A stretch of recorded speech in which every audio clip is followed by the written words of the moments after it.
Hey Sachin, how's it going? Hey guys, yeah, good, thanks. Well, Uh, is everything live or do we have a moment before? no, we're live right now, but we can always like edit it. We do have a moment, yeah. Um, People will probably just start coming straight into the room. Okay, perfect. Is there are we gonna do it with a chat box so people can ask questions or Absolutely, yeah. okay, Um, sounds good. Zane, this is Sachin. Sachin, this is Zane. Hey Zane, Hello. thanks for joining us today. Yeah, my pleasure. So yeah, for some reason, we used to start lectures at 5 past the hour to let people move between lecture theaters. But we still kind of started at 5 past the hour, even though everything's online. Yeah, that's totally fine. So I think if it's cool with you, Sachin, I'll let you um just you can introduce. Do you want me to introduce? Do you want me to introduce Zane or Yeah, I reckon I will introduce you and then just hand it over if that works. Is that right? yeah, yeah, that's fine. And to confirm, you did want me to mention the fact that we may be working more closely in the future. Sure. Yeah, I think that'd be good. Okay. Just So, curious, do you want me to enable my video or is it just Oh yeah, audio? I'll sorry. Let me make you guys hosts. And also, I've just realized that some students are having an issue with the link, so just quickly. So do you want me to start my video? Yep. Yeah. All right. Make host. cool. I should probably go somewhere I can start video too. I'm gonna lose connection for a moment and then I'll be right back. No worries. Hey Zane, Hello. are you based in Hong Kong as well? No. I've been in Colombia for the past few months, but just got into San Francisco and we'll be here for not sure how long. And you're in Sydney? Yep. I just adding this. Seems like a couple of the students have missed the link. How many students will be on the call? We have enrolled 80, but a lot of them can't join live. Like a lot of them are international students and have connection issues. So a lot of them will listen live later. Okay.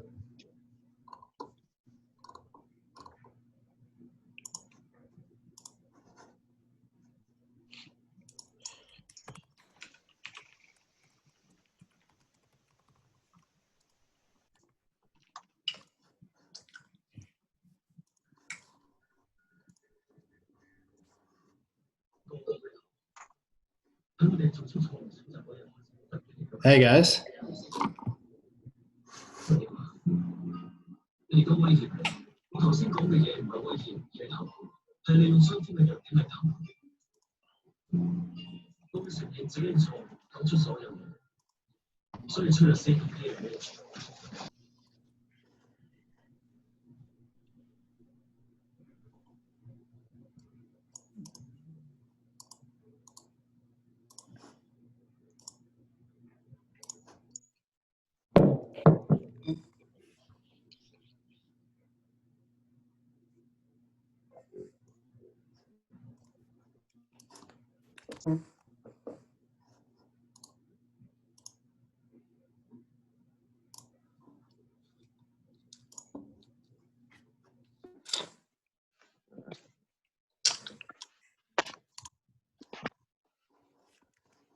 Zane and Tristan, we might just give it like another minute.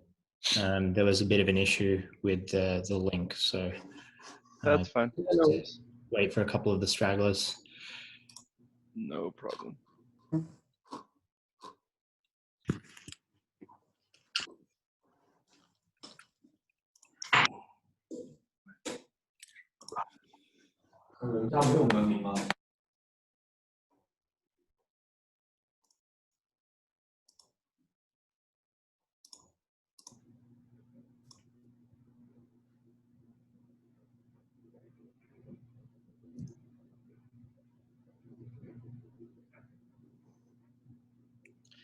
All right, why don't we kick it off?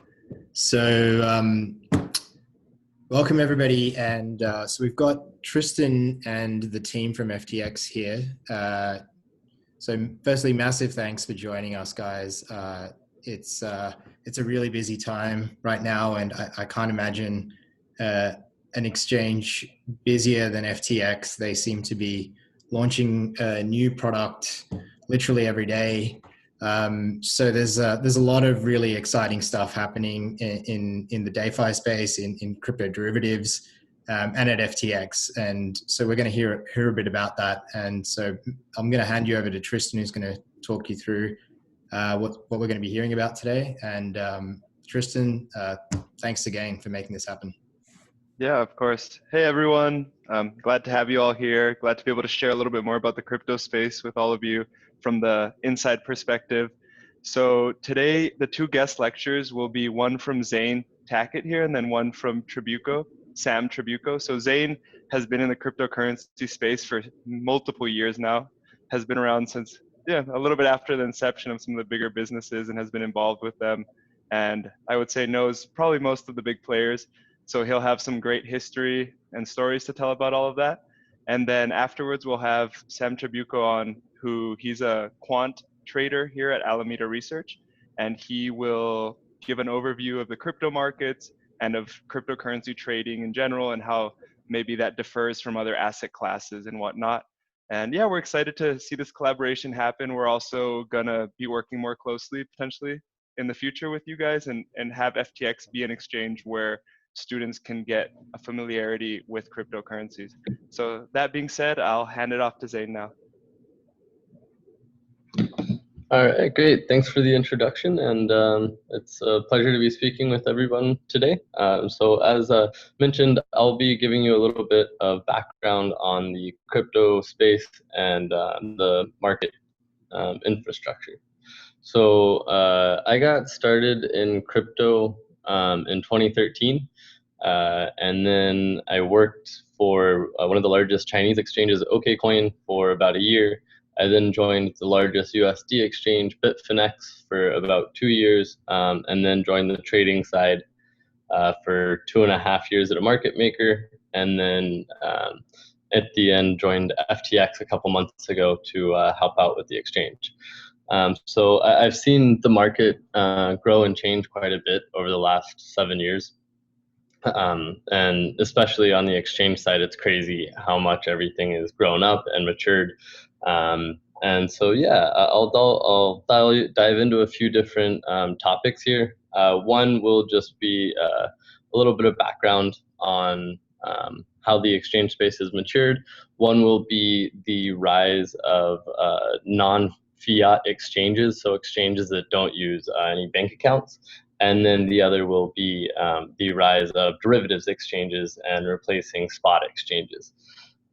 So just to give a bit of background, really when I got started in 2013, some of the bigger players had already gotten started, but the earliest exchanges in the game were those like MTGOX, and another was Bitcoinica. Most of these ended up failing through hacks and bunch of different issues with the platforms. And so Bitcoinica was a very interesting one. It was basically a bucket shop that allowed people to trade on up to 10x margin. And then they would try to hedge on MTGOX, but it never really worked because the guy Joe Toned, an Australian kid who was, I believe, 18 or 19 when he started the exchange, he really didn't know what he was doing, as did nobody at the time. It was all just kind of hobbyists that were building the exchanges. And so when that got, the source code for Bitcoinica got leaked, all the funds were stolen because the source code included the API keys for MTGOX. And so they were able to use those keys to withdraw all the Bitcoin and steal all the money from the exchange. And then something kind of interesting happened. A guy named Raphael Nichols decided to take the source code from Bitcoinica and start a new exchange, and that became Bitfinex. So Bitfinex, which was the largest exchange for probably 3 or 4 years, maybe even a bit longer, and is still one of the major players in the space. Was actually born out of a leaked source code from a failed exchange. And over time, they kind of built it out and replaced all of the older source code with more professional code and built, a really strong exchange. And so at the beginning, you basically had all these exchanges that had no idea what they were doing. And then in 2013 is when you started to get people with a bit more of a background in finance joining and building out better exchanges. But at this point in time, pretty much the biggest thing for whether or not you would survive or thrive was your ability to get a bank account. So if you look at like some of the biggest companies in the space right now, like Coinbase. Coinbase, I wouldn't say the only reason that they came to dominate the US market, but by far the largest reason is they were the only company in America that could get a bank to bank them. And that was Silicon Valley Bank. And for forever, any of the other companies that tried couldn't get it. And so it was really hard to service the American market. And because Coinbase could, they grew and became this huge company. And obviously, they took advantage of it and built a really good product. So it wasn't just, coasting on their ability to get a bank account, but that was a massive part of it. And so, when I was working at OKCoin in 2014, we tried to get banking and it was damn near impossible. No banks wanted to open an account for anybody that had anything to do with Bitcoin. And so the only USD bank account that we could get, we hired a bunch of different firms to look all over the world and find bank accounts for us. The only account that we could get was a Barclays account, which is like a good reputable bank. So we were pretty happy about that. But it was in Mozambique. So for people to wire money to us, they had to send money to Mozambique, and you had to close down for like Mapachu Day and things like this. And so it was really hard to have reliable banking, and I think that kept a lot of the bigger players from getting involved just because it was so hard and you had to jump through so many hoops. And even then, when you did, you were sending money to places like Mozambique, and it just didn't come through as very reliable or reputable or something where you want to be parking millions of dollars. But over time, that came to change. And now, while you've had some issues with banking, most companies now that try to get banking will be able to do it without issue. We've even seen some of the banks that have focused primarily on crypto companies like Silvergate go ahead and go public because they've been so successful. And so, now things are a lot different. People were able to get banking and the market's grown just an insane amount. And so just to go back a little bit more, in 2015 is when you started to really see the exchanges mature and grow up.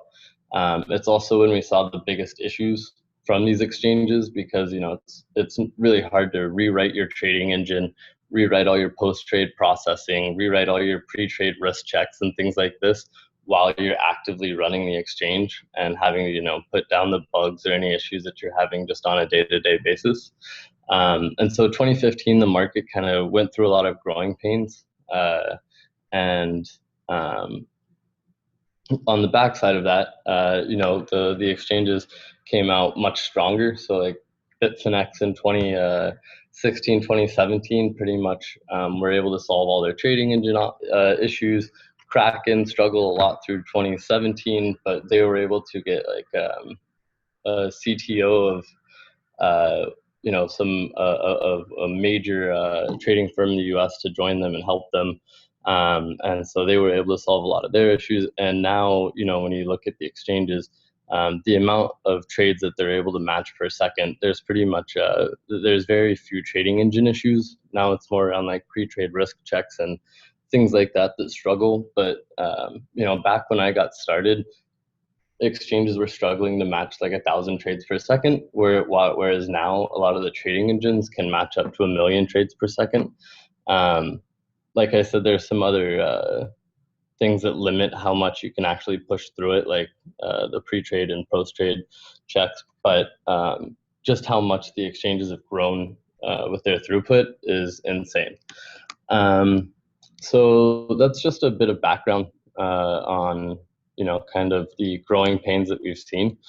But one of the other things that I wanted to talk about is it's similar to the banking line, but it's how the companies that struggled to get banking, how they dealt with it, and how they've actually come to be the largest players in the space now. So in the early times, basically, if you couldn't get a bank account, there wasn't much for you to do, and you just couldn't do large volumes. And then something called Tether was created. Tether it was the first stable coin. So for every dollar you put in, you get one Tether, and it allows you to move, basically move USD or fiat very easily from exchange to exchange. And so this was created, I believe, in 2013. It got bought out by Bitfinex in 2015, but it still wasn't used much then. Like every major exchange was either CNY or a USD-based exchange. And then Poloniex came about. Poloniex was kind of the first major stablecoin reliant exchange that existed. And in 2017, Poloniex basically exploded, and it overtook Bitfinex on many days as the largest exchange just by volume traded. And this basically represented a huge shift in the crypto markets, because all these companies went from struggling to jump through the regulatory hoops to be able to be active in a certain jurisdiction, get bank accounts in that jurisdiction, and then kind of make that their home base, to these companies basically not, they're able to say that they're not in any specific jurisdiction. They're able to play regulatory arbitrage, and because they don't need a bank account, they don't need to worry about their banks getting shut and basically their business dying. They only relied on crypto trading pairs. And so Poloniex was kind of the first exchange that did this. And even then, the USDT pairs didn't trade that much. It was still mostly like Ethereum versus Bitcoin, or some of the very smaller coins. But again, they would trade against Bitcoin and not USDT. And then in 2017, you got Binance, and that kind of changed the game. That's when Tether started to just completely take over, and a lot of these exchanges realized that basically you could get the Chinese and the Western market, and you wouldn't have to mess around with bank accounts.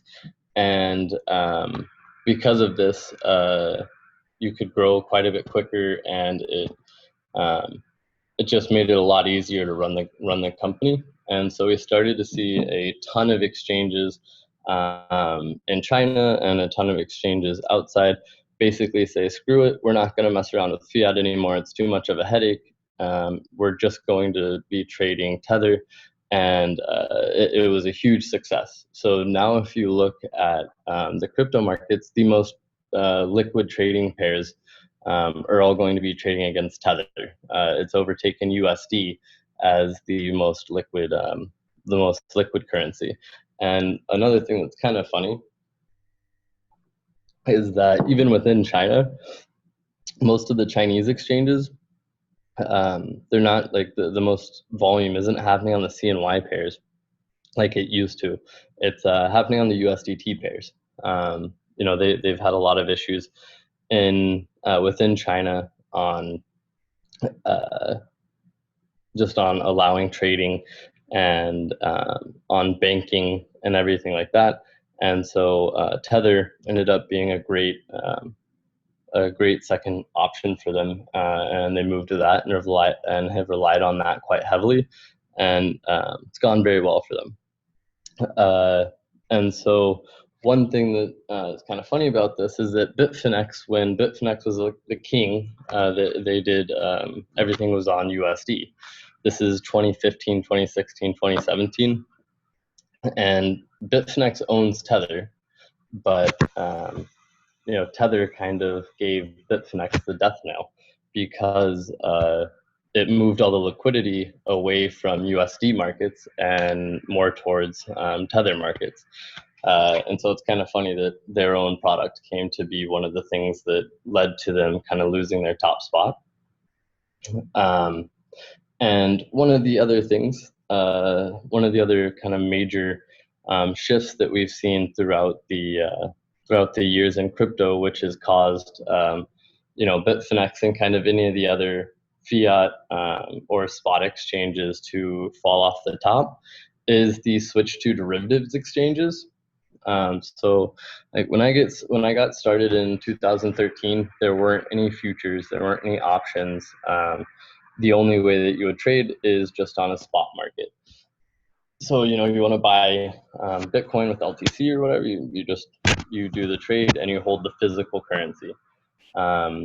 And then in 2014, when I was at OKCoin, we launched the first major futures platform.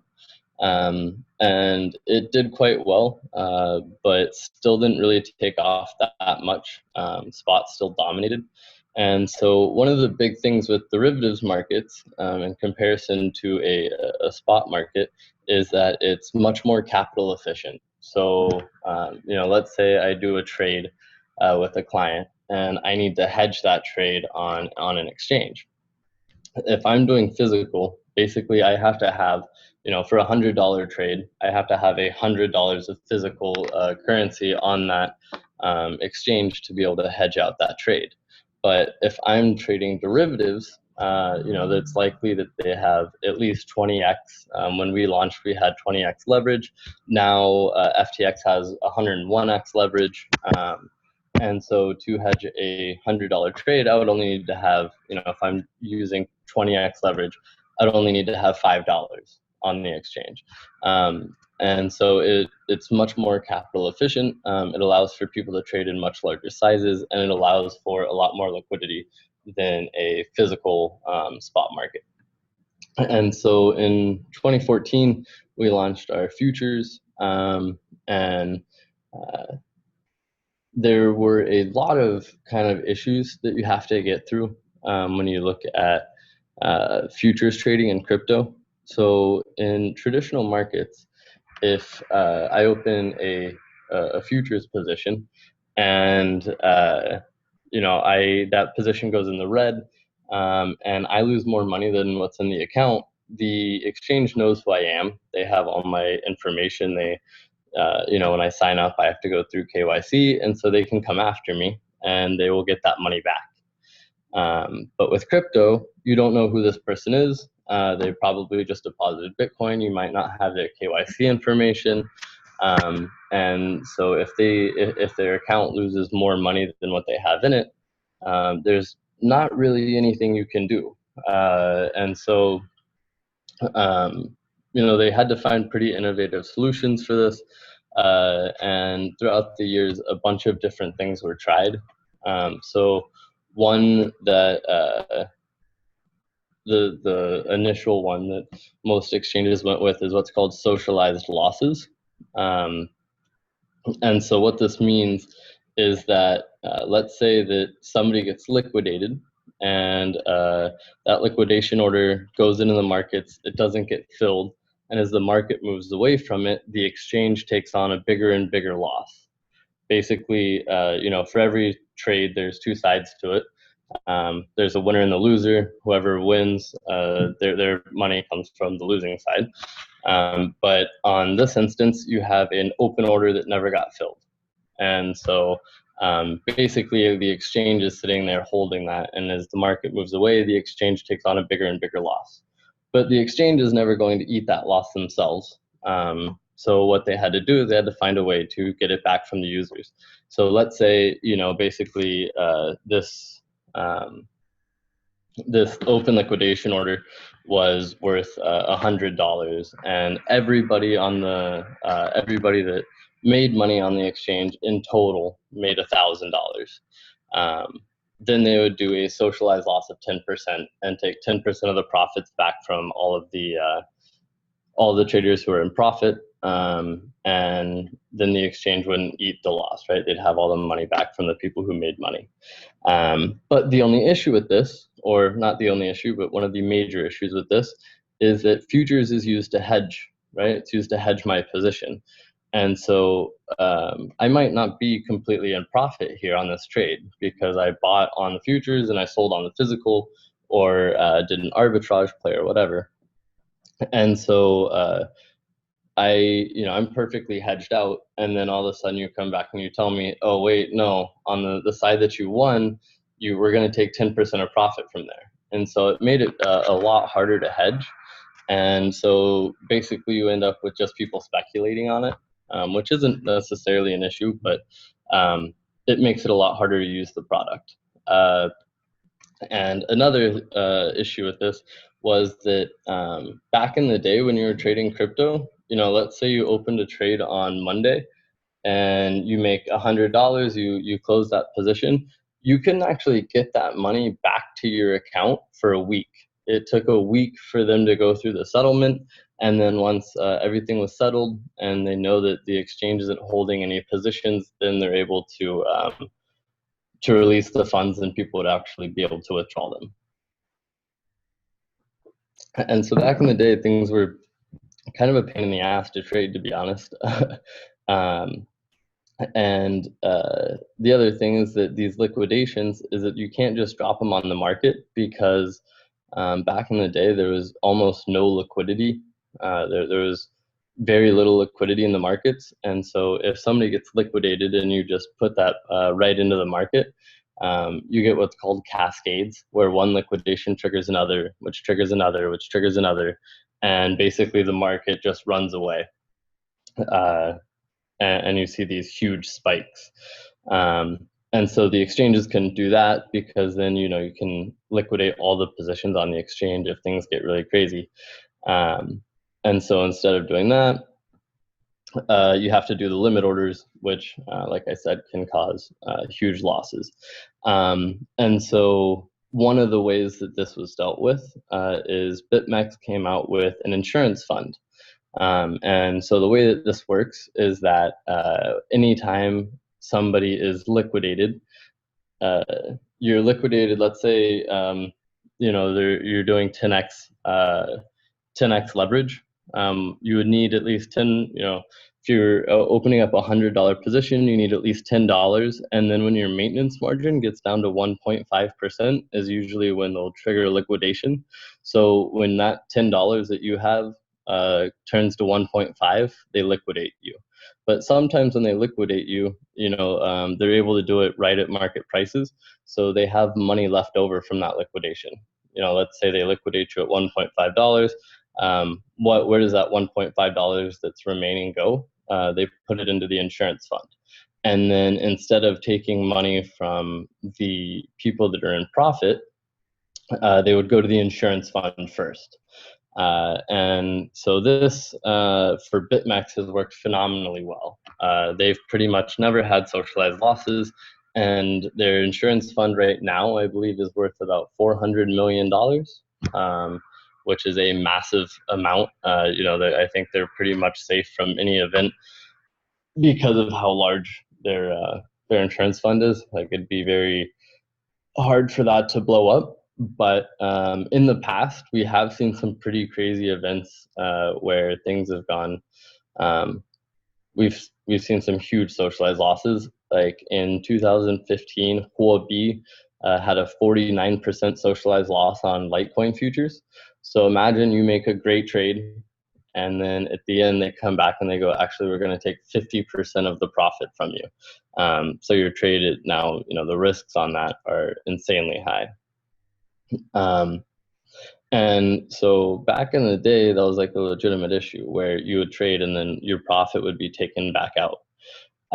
And So another issue that I brought up was the time to settlement, right? You had to wait a week to get your money back. And one of the other issues that we had is that BitMEX, they are a futures exchange, but it's kind of a pain for a futures exchange if you don't have a spot market, or you don't have something that tracks the spot market. So when you look at a futures contract, if the market's if it's trending upwards, the farther out the futures contract is from the farther out the date is, the more of a premium it'll usually trade at. And so when traders are looking at this, and they go to one of the biggest exchanges like Bitfinex, and they see the price is 10,000, and then they go to your exchange and they see that it's 10,500, it just turns off a lot of retail traders. They might not understand what the futures premium is, why it exists, and so they just think, oh, I'm getting ripped off, I'm paying $500 higher for my position. And so what BitMEX did to solve this is they came out with what's called the perpetual swap. The perpetual swap didn't exist in finance before BitMEX came along and invented it. And what the perpetual swap is it's basically a derivatives position, or it's a derivatives contract that never expires. So, with futures, usually you'll have like weekly, bi-weekly, monthly, and quarterly. And so, the monthly, a month from now, it'll expire and settle. But the perpetual swap never expires and it never settles. But the thing is that if it never expires, or if it never settles, then how do you make sure that it trades close to where things are trading now? Because when you have an expiry, then you can arbitrage that with a spot and make sure that it stays in line with what you think the fair market or the expected value should be. But if it never settles, then how are you going to do that? So BitMEX came up with a very interesting funding mechanism to keep things in line. So what happens on BitMEX is if the price on their perpetual swap is trading at a premium to the index. So they take an index of spot markets and they get a price. If it's trading at a premium to that price, then everybody on the exchange who currently holds a long position would need to pay the short positions a funding rate. So if you take a long position, you would be paying money, and if you take a short position, you'd actually be earning money just to hold that position. And so what this does is if the perpetual is trading at a premium, it incentivizes people to go and short the perpetual swap. They would then buy physical, it's called a cash and carry, and they would just get paid to hold that position. And so they could trade the basis. And so basis trading became a huge thing in crypto. There are now entire funds that the only thing they do is they trade the basis. They wait for the perpetual to get out of line, and then they arb it back down, or arb it back in line with the spot markets. And so they get paid just to hold the position, and it's basically a zero risk trade. Well, zero risk being that you should only be risking opportunity cost. And so the perpetual was basically the first of its kind that it was a derivatives contract that never expired, that traded or should trade right around spot price. And this product came to dominate the market. Pretty much every single futures exchange or derivatives exchange now has one. It's usually the most traded product on the exchange. That is also the case with FTX. It's the case with BitMEX. It trades a lot more than the futures contracts. And so it was very interesting to see, basically how you run into all these issues because of socialized losses, or not being able to go after the customer for the money if they lose more than what's in their account, and how they went on, or how they tried to solve, not needing to wait an entire week to get your profits, and also how to keep the market in line with spot. And the team there, Ben Dello and Arthur Hayes, are just brilliant people. They built an amazing product and they crushed it. I think Ben became the youngest billionaire in the UK. And yeah, they've been at the top of the derivatives exchange or the derivatives market for quite some time. So that's kind of the story of one of the best products in crypto, the perpetual swap. One other thing that I on the derivatives side that I should mention is options. So options in traditional markets are extremely common. Like if you talk to people trading on Robinhood, it's going to be much more common that they're trading options than trading futures. And so options in crypto have never really been a thing. Like when I got started, there was maybe one options exchange and it was completely unused. And over time, we've seen some options exchanges pop up. They've always failed. They've always gone under. They've never had any traction. And now we're starting to finally see, I think it's the rise of sophisticated traders. You're starting to see, real trading firms get involved. And so they actually have demand to trade options. I think that for quite some time, the trading or the customer base of the exchanges weren't sophisticated enough to trade options in crypto.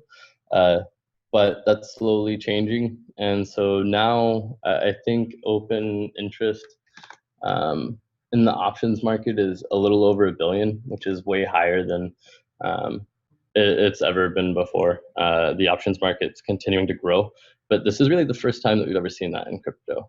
So it should be very interesting to see how the options market continues to grow and change.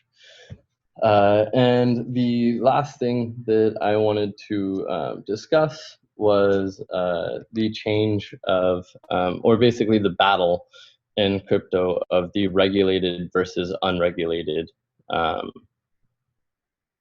exchanges, and the regulated versus the unregulated approach. So, like I said in the beginning, it was it was a lot harder to run a crypto business. But one of the benefits, or one of the things that made it a little bit easier, was that crypto basically wasn't a regulated trade, or it wasn't a regulated activity. And so it was a pain because you didn't know what licenses you needed to get, but they weren't also coming after you because they didn't really know how to treat it. And so now things have gone a much more regulated route. Like, when I got involved, it wasn't clear whether or not you needed MTLs, money trade in the US. And to get the money transmission licenses, you usually need about $20 million. And it takes, a year, even longer, of lawyers just going through and applying for all the licenses. And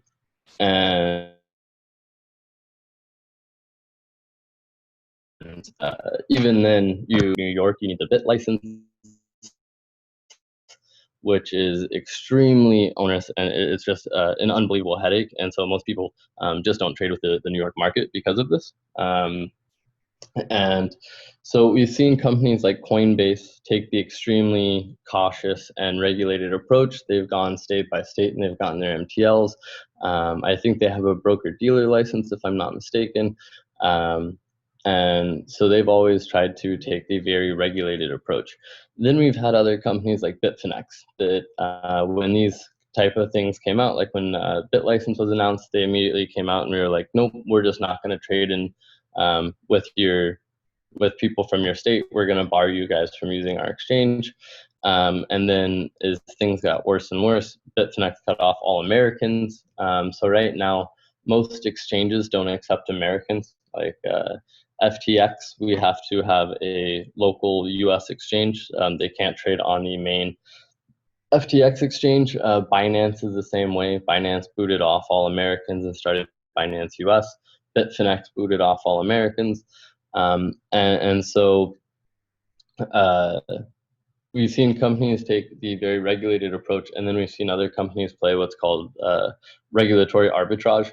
Basically, you go to a country because they offer what you think is attractive regulations, and then as soon as you have an issue, you just jump. Binance has been in China and Japan. They've been in Malta, and just kind of hopped around. And over time, it's kind of become more and more apparent that the unregulated approach to date has been the way to go. All the companies that decided to just kind of move quick, break things, and if we get in trouble, we'll deal with it, have crushed it. So the companies like Binance, the companies like BitMEX, who have done what they can to stay away from regulations. And that's another thing that was a benefit of not having fiat. If you don't have fiat, you have a much stronger argument to say that you're not a money transmitter and you don't need any money transmission licenses, or you're not a broker dealer or anything like that. And so you stay away from licensing. And so these tether exchanges, these derivatives only exchanges, have gotten away with not really needing to go through and get much licensing. And all the companies that we've seen take the super regulated approach to date, like none of them have seen very strong volumes. Like I don't think we've ever seen one of the regulated exchanges be the top spot in derivatives or in spot or physical, which has been quite interesting because they spend so much more money, they spend so much more time trying to work with the regulators, and then in the end, it's always the ones that didn't jump through those hoops that seem to take the cake and be the largest players in the game.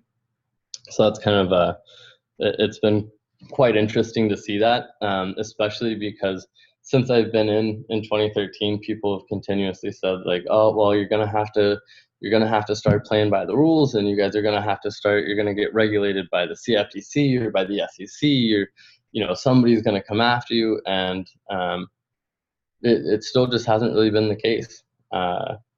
And the people that just took that risk have been rewarded for it quite heavily.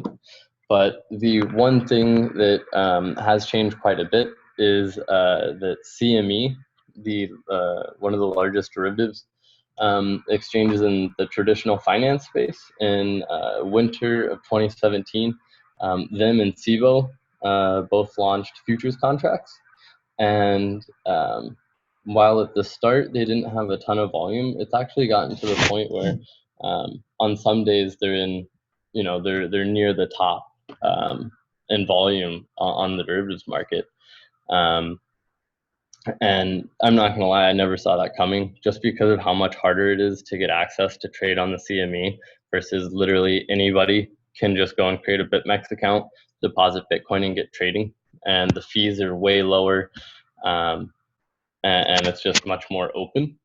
And so the thing is that because of that, because anybody can go and create an exchange, or anybody can go and sign up at these exchanges and trade, you end up getting a lot more retail flow on there, and the retail flow brings in the more institutional flow as well.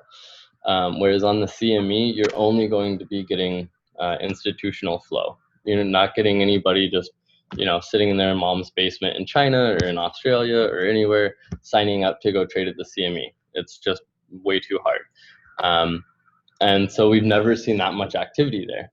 It's always been on the unregulated exchanges. We've started to see a little bit of change in this, but I don't think it'll. I think the unregulated exchanges will continue to dominate, and I don't think that'll really ever change. And with that, I thought I'd give a little bit of time just to open it up to some questions and see if there was anything that you guys wanted me to expand on or clear up or anything like that here at the end.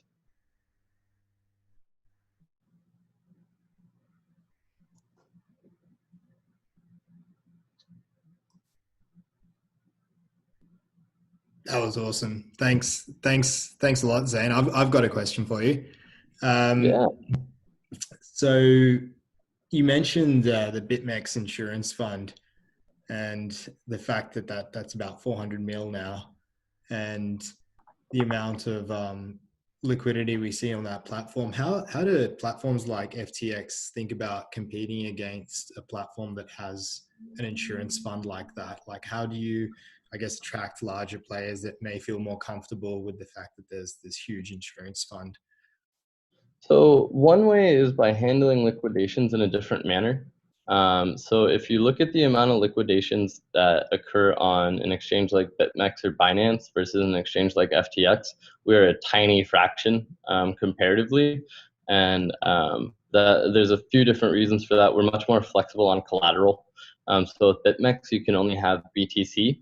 And that means when the market's ripping up, you have to over collateralize because if you're holding a long position when the market's going up and you're holding BTC, if the market then goes down, your position starts losing money and your collateral starts losing its value. So the chance of getting liquidated is much higher. Whereas with FTX, you can use USD, USDT, BTC, Ethereum, whatever you want, pretty much as your collateral.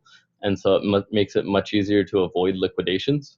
And so we don't need to have as large of an insurance fund because we don't see nearly as many liquidations.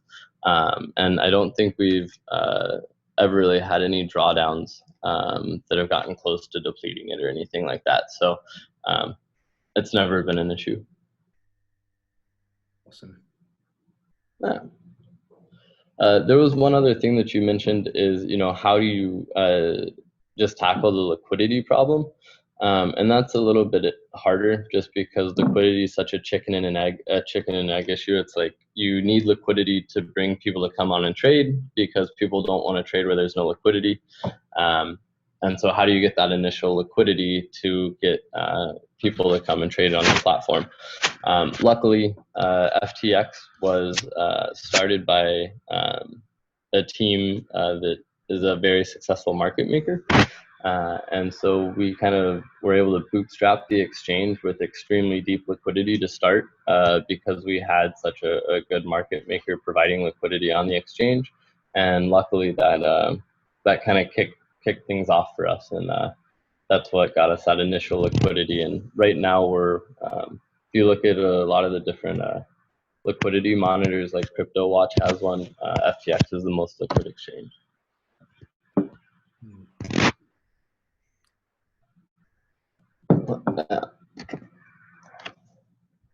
All right. Question from Ariel. Do you see the regulators as not having the expertise to successfully regulate, prosecute unregulated exchanges? And if so, do you think that if the regulator's sophistication increases, could there be a market shift to regulated exchanges? So part of the issue is what I was talking about, regulatory arbitrage. Let's say I'm the SEC or the CFTC. CFTC is more applicable here, and somebody's trading crypto and they're not a registered exchange with my body, and so I want to go after them. Well, they can just say we don't service any Americans. And so then what are they going to do? It's very hard for them to come after me because are they going to seize my bank accounts? I don't have any bank accounts, right? You're not going to shut down my bank accounts. We only use Tether. I'm not saying we as FTX, just in general. And so if the CFTC comes after you, you can say, well, I don't service Americans, so you don't have any right to come after me, and there's not a lot that they can do. And so then, if somebody else comes after you, like I think Binance has also banned Japanese users from using the site. I'm not certain on that though. If Japan comes after you, the FSA comes after you, you say, all right, well, we don't service Japanese clients then. And so it's very easy to just kind of cut off a couple regions and you still have the rest of the world. And so it's very hard for regulators to chase you down because what jurisdiction are you in, So I wouldn't say it's sophistication. The regulators are definitely sophisticated and they have the expertise to do it. It's just very tricky because, they're not really based in one place. Zane, it was really interesting hearing about you know, the progression that we've seen in the industry and the kind of innovation and the step changes. So moving from a USDT to a perpetual swap, and it's quite fascinating. You know, you've seen all of this happen from the inside. I'm curious what your perspective is on how you see things playing out in the future, given what you've seen, and what new kind of innovations you're expecting. So I think that we're going to continue to see things trend towards the derivatives markets. I think that spot, it's just not nearly as efficient capital-wise. And so I think we'll continue to see a push towards derivative markets. I think options are going to become a much bigger player in crypto. We're already starting to see that a bit, but I think it'll pick up more and more. And then just quickly on that one, what's the because you mentioned that generally it's sophisticated investors that prefer options. What is the reason why more sophisticated traders prefer options? Well, it's it's a matter of understanding. You know, I think that a lot of the crypto players that you had at the beginning weren't very sophisticated, and so like even futures was kind of a big bite to chew, and options, it's just not nearly as I guess readily apparent how it works. It's just a little bit more complicated, and so we didn't see nearly as much of an uptick with that, but that's changing. Yeah. Yeah, sorry, yeah. You did mention that when I guess a retail client sees a product trading at a 5-10% premium to spot, they really get that.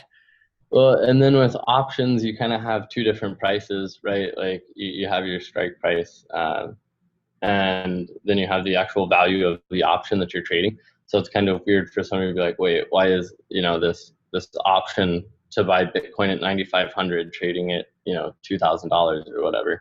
And so it's just it's not as straightforward. Yeah. Sorry, I cut you off. You were giving us your overview on how you see things evolving.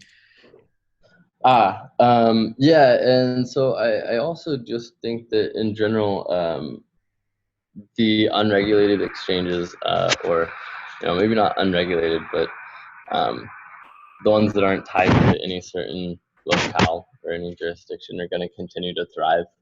It's just much more open, and I think that we've seen that being open and inclusive brings a lot more people and liquidity than being exclusive, and I think they'll continue to dominate. Yeah, the whole idea of an organization that doesn't have a head office or a physical location is quite fascinating. That crypto does enable that now. When I first joined Bitfinex, it was very odd. I worked with the company for like 6+ months before I met anybody.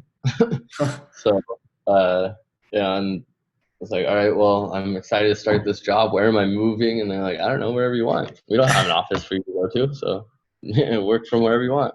Yeah, and you're based in Colombia now, right? I was in Colombia up until Friday. Just got back to the States, but yeah, I'd been in Colombia for the last 4 months. Awesome. Yeah. It's been great. Yeah, I mean, I guess unless anybody else has any other questions, we'll let you go. And thanks a lot for joining us. Hopefully, Sam's talk is a little bit more interesting on the trading side. No, that was fascinating. I think the whole evolution of the space is really important to understand the context. So thanks a lot for that. Really enjoyed it. Yeah, my pleasure. One other quick thing that I'll share, just to kind of drive home how much things have changed, is when I was at OKCoin, we had somebody come to us and ask, we want to move $70 million a month into China. And right now we're paying like 3%. If you can get it lower than that, we'll use you guys. And we looked at every single exchange, and it was impossible. There was no way you could move that much into China that cheap of rates, because 70 million would just move the markets way too much. Even if you cut it up into 30 days and, you know, did just a couple million a day and broke that couple million up over the day, wasn't going to happen. Now you can go in and do 100, or you could do a 70 million in one day at less than 3%, no problem, absolutely easily. And that's in one day. And this is in a month that you wouldn't have been able to do that. Like, yeah, you know, people have done $100 million trades now, and this was 70 million in a month, and it was impossible using every exchange. And now, you know, you have 3 million at best bid and offer on BitMEX from time to time. So it's crazy how much that's changed. Really is. Yeah. Thanks again, Well, Zane. Really, my pleasure. Really appreciate it. Yeah, my pleasure. Yeah, hopefully Sam can give you some insightful stuff on the trading side. Sounds good. Cheers. All right, have a good one. Bye.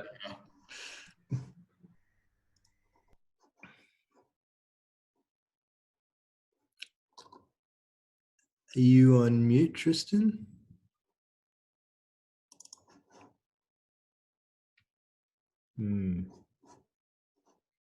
Hi. Hey Sam, how are you? Good. Thanks. How Sorry to tear you away from the trading desk. yeah, Tristan can tell you how difficult that is for him to do. Yeah, we I really put up a fight. appreciate you joining us. Thanks again. So Yeah. I'll hand it over to you. Okay, cool. Yeah, so let me just do a quick introduction first. Yeah, so like Tristan said, my name is Sam Trabuco. I'm a quantitative trader at Alameda Research. I'll give a quick intro about what Alameda is first. So basically, Alameda Research is a global, or is a market maker and quantitative trading firm in all of the biggest crypto markets. I'm going to talk about all of that later. But like roughly what that means is we're always making markets 24/7 in all of the biggest crypto on all the biggest crypto products and the biggest crypto exchanges, and we're using proprietary funds to put on like big trades, some very fast, some over longer time periods, and trying to make as much money as possible by doing that. It's a pretty traditional model for like a normal like quant trading firm in traditional finance, but applied to the crypto markets. As for my background specifically, I used to work as a quant trader in those traditional finance markets. I was trading on a fixed income ETF arbitrage desk for a few years, and a few other desks at Susquehanna in the U.S., which is a big trading firm. Actually, they have an Australian office as well. But yeah, I've studied math and CS my whole life, so which is the sort of background you want for that kind of thing. And yeah, ended up just coming here because crypto was had such amazing opportunities in it, as we'll talk about later. Yeah, that's about all I have for an intro. Just to intro what I'm going to be talking about. I'm not exactly sure how this platform works, but I'd love it if people felt super okay just asking questions whenever they wanted to. I'll try and pause frequently for questions. How do questions work on this? Yeah, hey, Tristan, so I reckon, sorry, Sam, the best way to do it would be for the students to just type in questions into the chat. Okay. And you'll hopefully see them pop up and can respond to them. And then maybe we can have a couple of minutes at the end Right. for some questions, but yeah. Cool. Yeah, so how about people can feel free to put questions in whenever they want. I'll pause at various natural points to address some of those, and we'll also have a Q&A at the end. Perfect. Thanks. Cool. Okay, so crypto markets. So I guess you guys are at least like fairly familiar with how like trading markets work in traditional finance. So I'm going to talk a bit about how the crypto markets differ because they're basically the same except for a bunch of key differences. First, lack of centralization for the crypto markets is a huge thing. Actually, I can start at a bit of a higher level. Actually, probably Zane talked about that. Yeah, so on a really high level, the crypto markets are just a bunch of exchanges where people are trading products like Bitcoin and various altcoins that are much smaller than Bitcoin. And yeah, so on a really high level, it's the exact same as a normal exchange.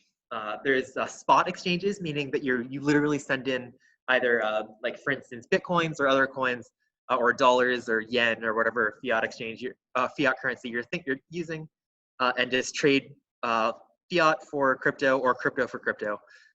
That's what we'd call a spot exchange. You can also define derivatives on these products, just like you do in normal finance. There are futures, there are options, and there's like various other products that exist. And it turns out that the futures markets are a decent amount more liquid than the spot markets these days. On exchanges like, on the biggest exchanges like BitMEX, OKX, Huobi, FTX, Binance, things like that. Yeah, so you post collateral. If you're using a derivative exchange, you post collateral to be allowed to put on positions of various sizes. If your position loses a bunch of money, then they basically subtract that collateral out. And if you go bankrupt, then your position will be automatically closed by the exchange in a process called liquidation. Yeah, so that's a high level of what the crypto markets are. Here are some ways in which the crypto markets are different than traditional markets, and ways in which that propagates into how trading is different. So one, there's no centralization.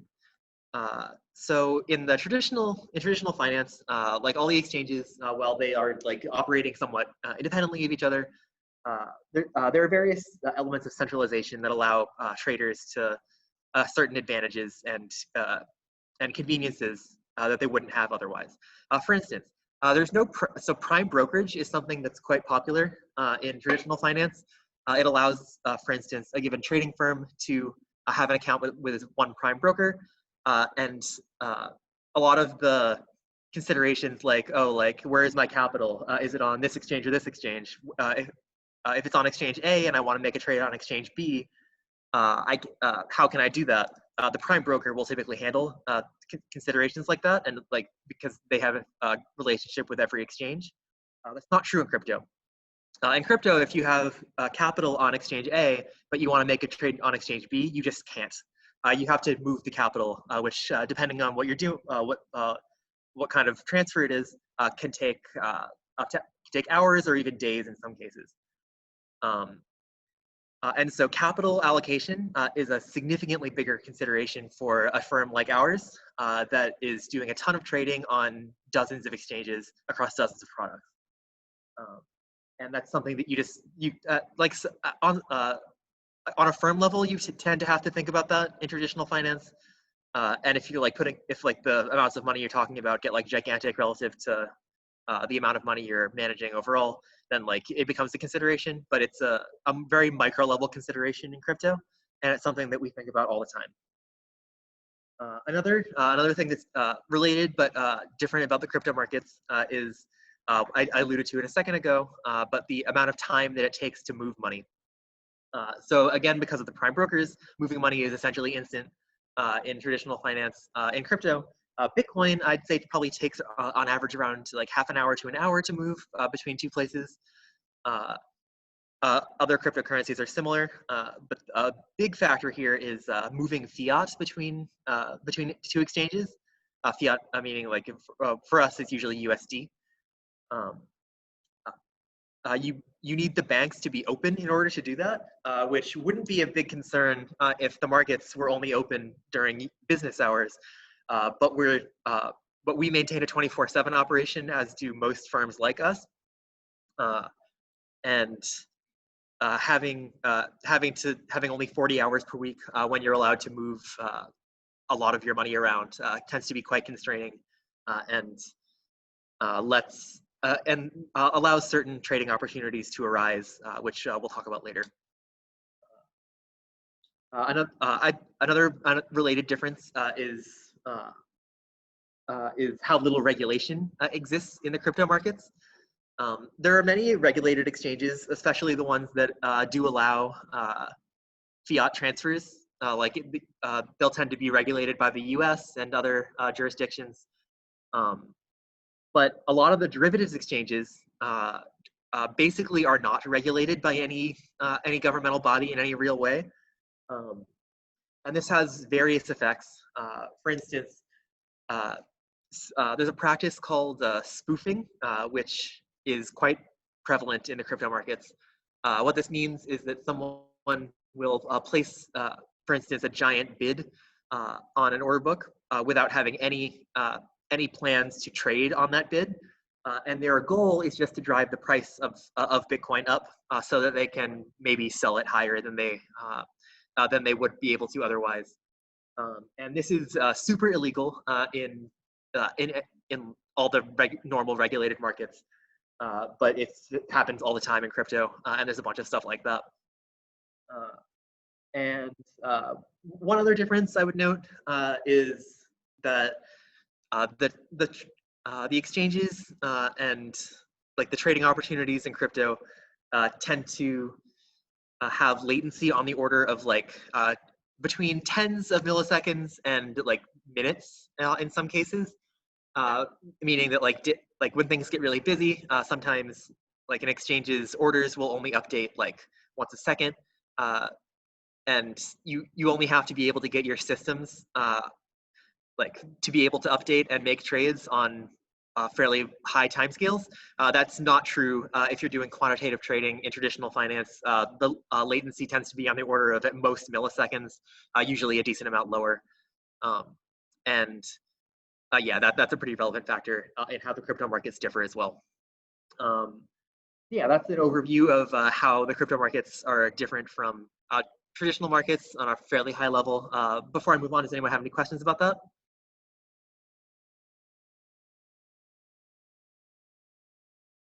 I have a quick question for you, Sam.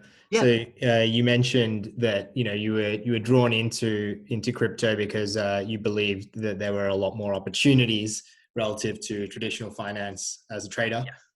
What exactly is it about crypto that you, in particular, that you see as like a bigger opportunity as a trader? All right. I'm actually going to talk about that in. Awesome. Yeah. Yeah, I can. It's probably better to just move on to that. Actually, I think that'll spawn more questions. Cool. Cool. So, who's trading in the crypto markets? That's another big thing to think about. Early on when crypto is just getting off the ground, and as crypto's gotten more popular and trading volume has picked up, I'd say a fairly high fraction of the people who are trading it were random people who bought Bitcoin really early and therefore had a lot of money to throw around. Even today, like a ton of volume and a ton of price movement is driven by, for instance, like people on social media expressing sentiment, like coins that get popular because of like trending on 4chan or Twitter or like Chinese versions of the same things. This is the sort of these are the sorts of players and the sort of sentiment that actually does drive the price, as it represents a decently high fraction of the total people by volume who are trading. Over time, more and more of the people trading and a higher fraction of the volume has been driven by like people who are doing things more like what we're doing, like using like statistical models and math and stuff to try to understand where the prices are going to go and what drives the price. But there's still a ton of flow driven more by like people who happen to have a ton of money sitting around and enjoy and like are crypto enthusiasts, and the ability to take advantage of things like that is one of the biggest things that we have going for us. Over time, like I mentioned, more and more of the money in crypto is becoming like more informed in the same sense that we are, and so we have to evolve. But that's sort of what drives what I mentioned before about latency. When a lot of the trading is driven by people who aren't doing a ton of analysis on like every order book in the world and things like that, latency just sort of naturally can be quite high. But we've seen even over the past year, the necessary latency has gotten a lot lower. Yeah. So what this and this naturally leads into what are the trading opportunities in crypto. There's a few broad categories that I'm going to talk about. The first one is the general concept of arbitrage. So first off, what is arbitrage in general? Basically, the thinking behind an arbitrage trade is that if, let's say on one exchange, Bitcoin is offered at $11,000, and on another exchange, it's bid for $11,100 at the exact same time. If I'm able to execute both of these trades at the same time, let's say it's one Bitcoin on each of them, then I can just make $100 immediately. It's completely riskless, and assuming that I can, in a robust way, actually execute both trades at the exact same time, this is literally just $100 profit with zero risk. So arbitrage is something that pops up a lot in the crypto markets. The main reason for that is a combination of a few of the effects I mentioned before. So first, crypto, like the crypto exchanges or the crypto transfers, like moving Bitcoin from one place to another, takes time. And so let's say that, like in a very extreme example, there are two exchanges, A and B, and there's a ton of buyers on A who will like all arise all at the same time, and there's no buyers at all on B. Then the price on exchange A can sort of naturally get a decent amount higher than on exchange B, until the people who have Bitcoins on exchange B are able to transfer them to exchange A. And if that takes an hour, and like Bitcoin has the propensity to move like a ton during that time, then like an arbitrage can just sort of exist for a long time without like having really any recourse to fix it until the transfer is able to get resolved. That's an extreme example. That doesn't really happen. The like flow doesn't tend to be that segmented. It tends to like on average, if there's a ton of buyers on A, you'd expect them to exist on B as well. And the biggest players all have exchanges on all have accounts on every exchange. But there are like small versions of this that happen like basically all the time. It used to be really, really prevalent. And to address your question, this is the sort of thing that initially got me into crypto, was seeing all of these incredible arbitrages that, and I do mean like actually incredible in that I could not believe them because they were gigantic and they were just persistent. And I sort of tried doing it with a really non-robust setup just the first time I tried doing it, just because I didn't think it was going to work, and it did. And then within a few weeks, I decided that I needed to stop what I was doing and just focus on this full time. Yeah, the arbitrages have gotten less big, I'd say, than they used to be, but they still exist. A really cool example of this, and a fairly famous one in the crypto community, is what people refer to as the Japan ARB. So basically, for a long time, Bitcoins were extremely rich in Japan versus where they were on the Japanese exchanges versus yen, versus where they were on the exchanges in the rest of the world. For instance, against USD in the American exchanges. Like let's say the premium varied a decent amount, but let's say it was 3% on average. I'm not sure the exact number. And so a trade you could do if you were able to set up all the right banking relationships was to buy Bitcoins in the US, send them to the Japanese exchanges, sell them into yen, and then convert that yen back into dollars. There's a number of ways to do that, but you can imagine it as just having an account on at a Japanese bank and a US bank, and wiring the yen to the U.S. bank, and then they'll do a currency transfer for a currency exchange for you. The fee is like much smaller than the 3% that you're getting, and yes, you can sort of lock in 3% every time you do this. And something that Alameda was able to do that not a lot of people were was get these banking relationships. It's actually it turned out to be quite difficult. It turns out that this was a few years ago, and it turns out that banks tend to shut your account down the second they understand that you're doing crypto stuff, or at least back then they did. It's gotten more accepted lately. And so we had to like keep shuffling our bank accounts around, getting new ones every like week or so, as they'd figure out what we were doing. Yeah, so it was a fairly difficult operational task, but yeah, getting that, but like being able to just keep doing this arb over and over again was like quite a good trade. We were able to do it for like our full balance sheet, which was quite profitable for a bit there. Yeah, strictly speaking, that isn't technically an arbitrage in that like there was like half hour of risk or whatever.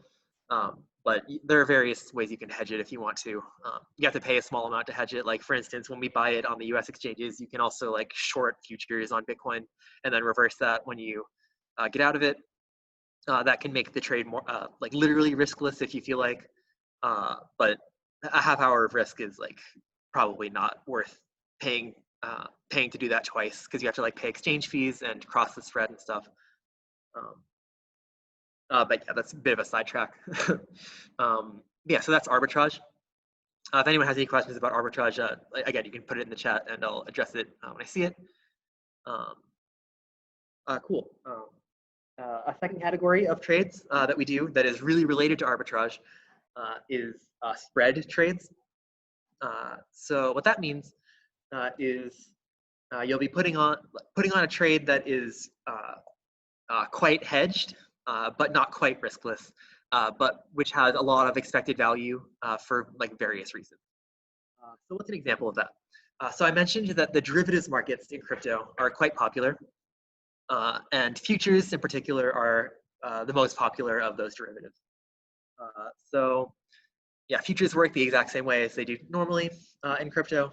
You might have a Bitcoin future that expires in 2 months or something. The most liquid ones right now are expiring in September 25th. So we just call them like SEP futures. And let's say that those futures are trading at an extremely high discount. So maybe Bitcoin's trading at $11,000 and these SEP futures are trading at $10,000. One thing you can do, or actually let's just reverse it for simplicity. Let's say that Bitcoin is 11K and the futures are 12K. One thing you can do is buy spot Bitcoins for $11,000 and sell the futures at $12,000. And if you just hold those two positions until September 25th, the future is going to expire to a single Bitcoin. You're also holding a single long Bitcoin, which means that at that point your position will at that point your position will you can just sell the Bitcoin at September 25th at the same time that your futures expire. You're out of your risk and you've made $1,000. And you can do that obviously for more money than just one Bitcoin. You can do it as much as you want. That's a bit of an extreme example. You're not going to see 10% premium very often for a future that expires in 2 months. But this this exact thing is literally happening right now. Futures are trading at about, I forget the exact premium they're at, but they're like maybe a 1 or 2% premium. And so there is a trade there. If you want to just sell the futures and buy spot, you get to make a few percent just by holding that for a few months. For various reasons, like some of these trades are better than others. For instance, that example, like let's say you're making 1% in 2 months, that's not very good. That would equate to like 6% a year, which it's not too hard to make more than that in the crypto markets by doing something else with your money, for instance. But there are points when futures get to crazy premium or discounts. Most recently, I'm sure you guys are aware of like the impact that COVID has had on the broader markets, like with the massive downturn in March, a ton of volatility in the pursuing months. And the same happened in crypto, probably to a much greater extent, actually. On March 12th, for instance, and the day after, Bitcoin fell like 50%, and then bounced back a lot pretty immediately, and then slowly has gotten back to like, actually it's gotten above where it was on that day. But on that day, futures got to, like some futures got to 20% discounts. The exchanges tend to have stop gaps in place to stop futures from getting too far away from spot, and basically all of these stop gaps got reached. And yeah, so like literally 20% premia were like everywhere in the markets on that day. And if you were able to like buy the futures and sell spot at those prices, you were able to lock in this amazing return, even if you had to hold it to expiration, which you didn't tend to. The futures rebounded a ton in the week afterward, and so these spreads can be quite incredible. The reason I don't call these arbitrage is so I mentioned before that capital, you have to consider capital a ton when you're doing crypto trading. The big reason for that is that because of the lack of centralization I mentioned, each exchange has its own way it handles margin. So let's say that you have two positions on exchange A and exchange B. You're long Bitcoin on exchange A and you're short on exchange B. To do that, you have to have collateral on both exchanges, which is referred to as like your margin capital. And let's say Bitcoin goes up a ton. So exchange A, on exchange A, you're long, so that's fine. You're just making money on that exchange. On exchange B, however, you're short Bitcoin, and so you're going to be losing. Your position is going to be losing money the entire time that Bitcoin's going up. The exchanges charge you by like taking some of your margin capital away. That's not exactly what happens, but that's sort of like a decent way to think about it. And eventually, if it goes up enough, you're going to go bankrupt on exchange B. Meaning that they're going to close your position automatically. And now you no longer have your short on, you're just naked long on exchange A. And it turns out that when they do this automatic closing called liquidation, your execution does not tend to be very good. And you tend to lose a good amount of money just like on the trade they force you to do. And yeah, so having a spread on tends to be not riskless in that if the underlying moves too much, then one of your positions will get closed, and you'll end up net losing most likely. It also eats up a ton of capital. Like one thing you could do to fix that is like just have a ton of capital on both A and B, so that you have no real risk of getting liquidated. But that tends to erode the returns pretty quickly because you're like eating a ton of dead capital now, and that's capital you could have been making money on by doing something else. Yeah. So one other example of good spread trades tends to be something that happens on the exchanges as a result of those liquidations. So BitMEX is a big crypto exchange, and one thing they're sort of famous for is having a ton of these liquidations occur on their exchange a lot. And I mentioned that the price you get when the exchange liquidates you does not tend to be very good. That's true for you, but someone else gets to do the other side of that trade. And if BitMEX has a ton of giant liquidations happening all the time, natural result of that is that there's going to be these big prints on BitMEX at great prices if you can get the other side of them.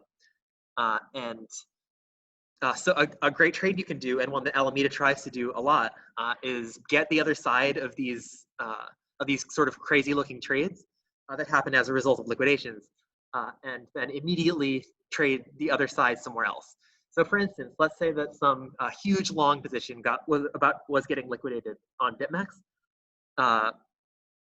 That would mean that there's going to be a really aggressive sale in the market at a really cheap price. We might try and buy that and then sell Bitcoins wherever else we could in roughly the same amount if possible. And because the BitMEX price is the crazy one and has no basis in like where the other markets are, we can expect that one to revert really quickly, which it does. And so we can lock in this profit by putting on this spread just sort of immediately within like usually seconds. And yeah, this tends to be a great trade. It happens way too frequently, which is another of those amazing crypto opportunities I was talking about. Okay, does anyone have any questions about that or anything I've said so far?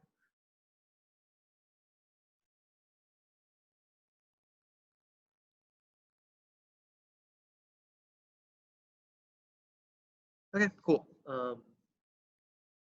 Cool. So one other category of great crypto trading opportunities is the sort of fundamentals based trading. What exactly do I mean by that? So I mentioned that on social media, like on crypto Twitter, on like other places like that, there's a lot of chatter about like various coins, things like that. One thing you can do is just sort of be streaming in and analyzing like approximately everything anyone says about crypto, and like for instance running like a natural language processing algorithms on it, or just like more simple things like count the number of times coins come up, try and do sentiment analysis on Twitter, things like that. This can yield some results. It's something that I've used in the past to some success, and I sort of expect that to keep moving going forward as well. There are events that occur in crypto that can sort of have predictable price outcomes. For instance, there's fairly frequently the creator of some cryptocurrency will be releasing some big update for it. Mainnets are what people tend to get the most excited about in that space, and there's like really predictable effects where the coins will go up in the lead up and down in the aftermath. A big category of things like this. So I mentioned that we're like Alameda is trading on dozens of exchanges, and there are a lot of popular exchanges, some more than others, and there's also hundreds of cryptocurrencies. Some of these exchanges fairly frequently will list new cryptocurrencies on their exchange, because like none of the exchanges has all of them. That would be fairly computationally intensive to maintain order books for all of them. And when one of the major exchanges announces that they're going to list a new coin, it tends to be the case that if you can know about that immediately, you'll be able to make money by just sort of buying the coin when that happens. And this is like the extent to which this effect has existed has like come and gone. In the fairly recent past, this effect has been really strong, and like there are a few exchanges where every time they announce they're going to list a coin, within a few seconds, it goes up a decent amount. Within 15 minutes, it goes up a lot, and over the next day, like it just keeps going. And yeah, so you can, if you know exactly which exchanges to be looking for, and if you have good setups to like figure out where they make these announcements, how do I get them immediately? How can I translate knowing they're going to get listed to actually putting trades on? If you do all those things correctly, then you can like pretty easily lock in profit by doing these things. And yeah, like looking out for other events or fundamental reasons why we think a coin might go up or down is something that we try and do a lot as well. A lot of it's more idiosyncratic than like the listing thing, but that's one that has come up a bunch of times over the years. Cool. Okay, yeah, that's all I had about the different opportunities in crypto. I'd say those are like the broad categories. There's a lot of different things we do within each of them.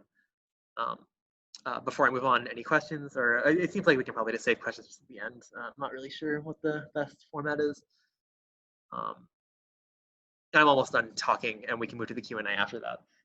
The last thing I wanted to talk about was how I think the crypto markets are going to keep evolving. Basically what I think is going to happen with the crypto markets is the evolution that we've seen in them is going to keep going on. What do I mean by that? So I mentioned that the sort of players we see in the crypto markets has changed a good amount over the years. And I expect the direction to keep going. I expect it to keep going in the same direction with more and more quantitative firms joining the crypto markets, which will impact things like how good are the opportunities, how fast do you have to be at trading and like data ingestion and all the analysis you're doing. So I expect that to, like the sort of people who are doing the trading to keep moving in that direction, and the tools you need to keep moving in that direction as well. An unfortunate consequence of that for us is that there will be fewer trading opportunities as time goes on, or fewer if you weight like things like how good the opportunities are. Like they'll get fewer and also smaller, and so we'll have to work harder at identifying things. Hopefully the volume keeps going up so we can still make the same amount of money in by doing that, and that's sort of what you expect to happen, but we'll see. And yeah, that's about all I can say about the things I actually expect for the future of crypto. Things have evolved in very unpredictable ways so far. Like the sorts of coins that people care about, I wouldn't, besides like the very, very biggest ones, I would not have been able to guess even a month ago what the most popular things were going to be this month. There's a ton of like bizarre trends that are going on right now. There really always are, and so it's hard to say. And like there are various events that could take place that could either really cement crypto as a quite respected form of money that has a lot of staying power and that people care about a lot, and like volume is 30x or whatever. There are also events like giant hacks or something. People sort of deciding that crypto is like bad in a fairly global way. Could kill crypto, and it's really hard to say. Yeah, we're just gonna Alameda is just gonna try and keep apprised of what people think and follow the money, which is what we always do. Yeah, so that's all the prepared stuff I had. I'd love to open up to questions if people have any. Awesome. Thanks a lot for that, Sam. I have a question. For you personally, as a trader, do you look at certain segments of the market, like, or are you like in terms of small caps or mid caps or large, just Bitcoin, Ethereum? What or are you spread across everything? Right. Yeah. So we're Alameda's trading basically every liquid product that exists on like all the exchanges where they trade. There are various ways. So like on a high level, the way our trading works is we have a bunch of different sorts of data that go into how we model coins. So for instance, in our Ethereum model, we might be looking at every Ethereum market in the world, and that's like a level 1 input to our markets. Like, where is Ethereum trading?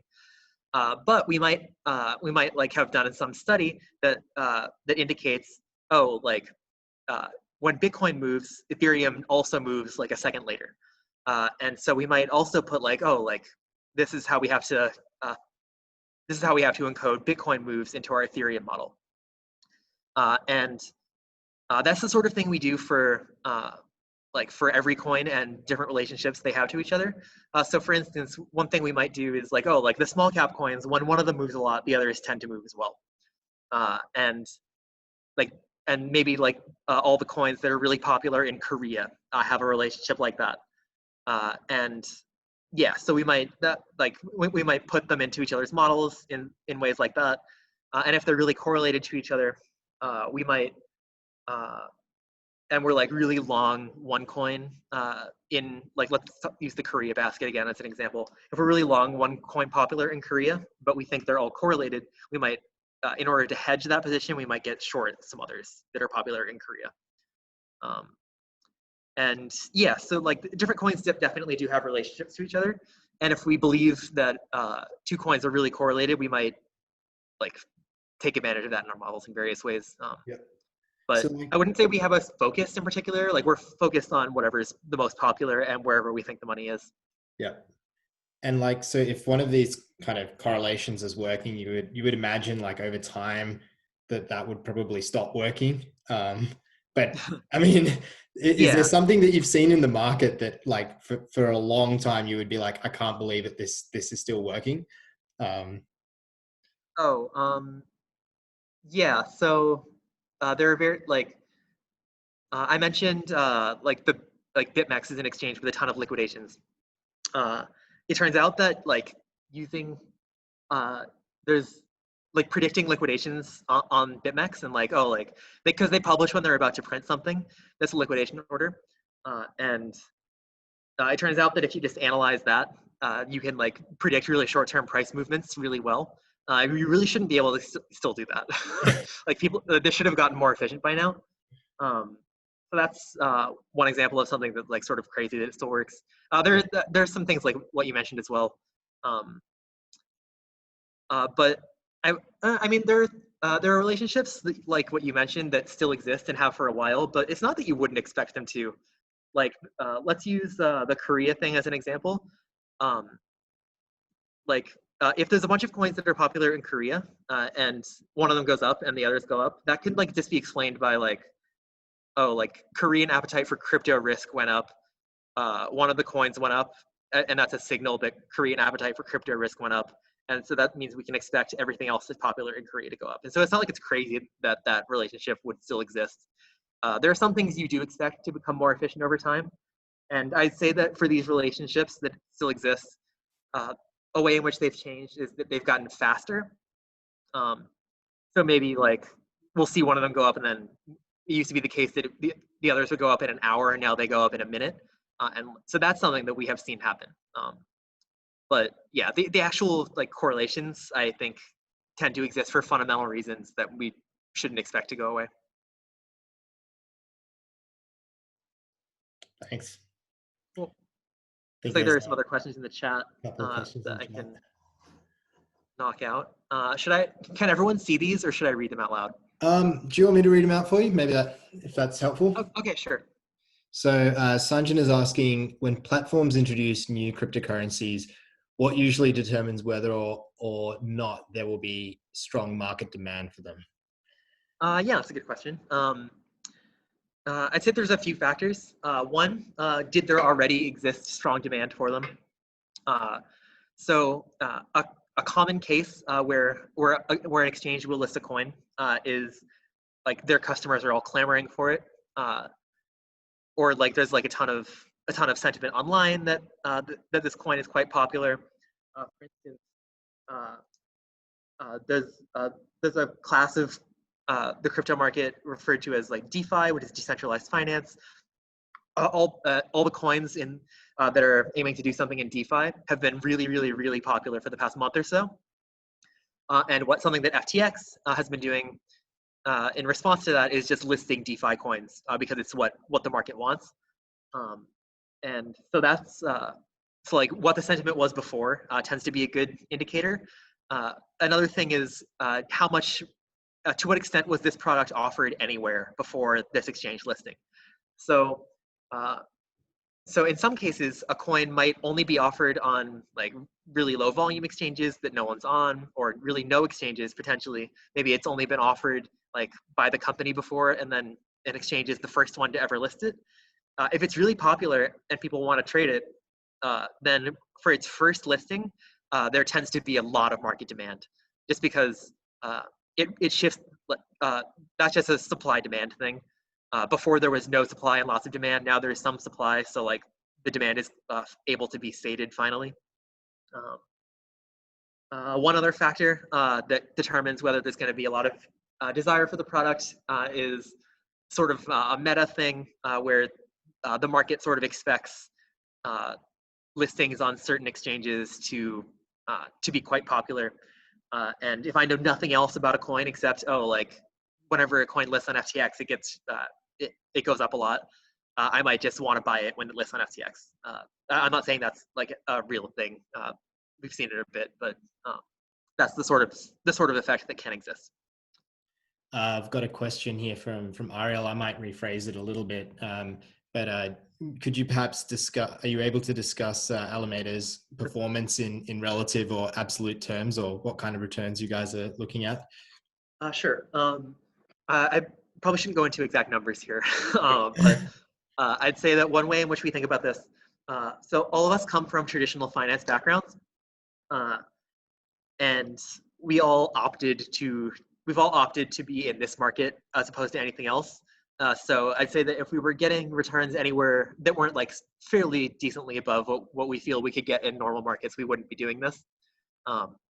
Trading in crypto has some risks associated with it that trading in the other markets doesn't tend to. for instance, having capital on the crypto exchanges without regulation has like some sort of inherent risk, because like I feel much more confident that JP Morgan is not going to steal my money than that some Chinese crypto exchange that no government has any real power over isn't going to steal my money. And like there's similar effects to that in various different surface areas that you have to touch when you're doing crypto trading. And so we do have some that demands like the ability to generate higher returns than we would in a safer market. And Kiara's asking, did you start off trading in traditional markets first and then move across to crypto? Yeah, that was I did. I was trading fixed income ETFs, doing fixed income ETF arbitrage for a while at Susquehanna. I wasn't doing any of that. That was all professional. It wasn't in a personal capacity in particular. And then I started trading crypto in my personal accounts, like while I was doing some other stuff besides trading crypto professionally.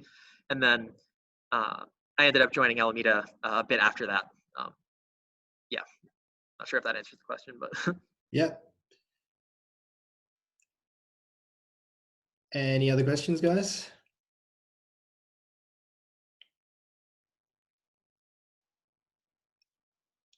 It's one from Anurag, who's asking, how's the evolution of fintech and technology assisted the way traders operate, i.e. through trade automation, performance analytics?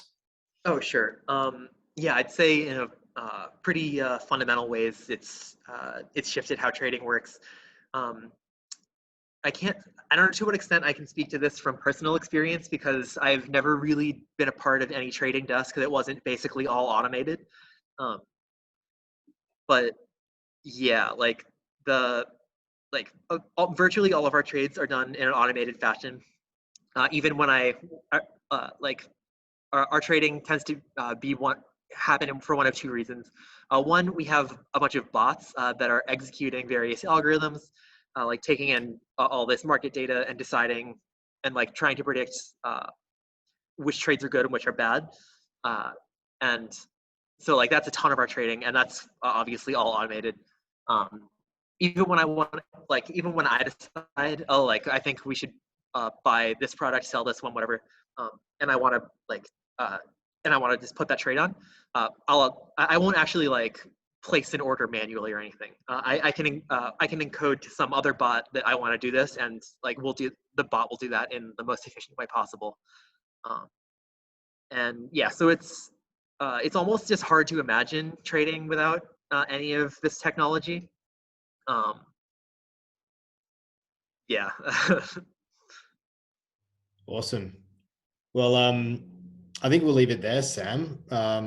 So like massive thanks for joining us. Yeah. It's been super interesting hearing Yeah, I hope about so. the insides of what you get up to day to day. So yeah, thanks a lot for joining us. Yeah, thank you guys for having me. I'll put Tristan back on, I guess.